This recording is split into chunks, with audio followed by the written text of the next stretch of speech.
Praise the lord. నేటి వాగ్దానము: నిత్యము భయం కలిగి ప్రవర్తించువాడు ధన్యుడు, హృదయమును కఠినపరుచుకున్నవాడు కీడులో పడును. సామెతల గ్రంథము 28వ అధ్యాయము 14వ వచనము.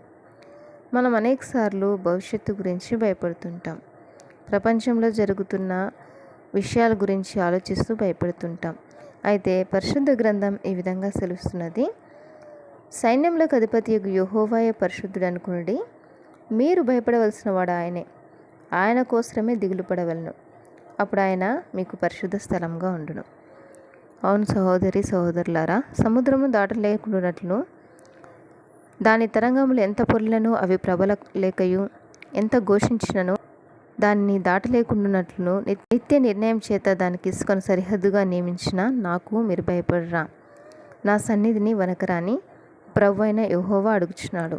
దేవుని ఆజ్ఞలు పాటిస్తూ ఆయనకు లోబడి జీవించాలి. ఆయన ఆజ్ఞల విషయంలో ఎక్కడ తప్పిపోతామో అని నిత్యము భయం కలిగి మన ప్రవర్తనను సరిచూచుకుంటూ జీవించాలి. భయంతో వణుకుతూ మన స్వంత రక్షణను కొనసాగించుకోవాలి. యెహోవా యందైన భయం పవిత్రమైనది, అది నిత్యము నిల్చును. ఆమేన్.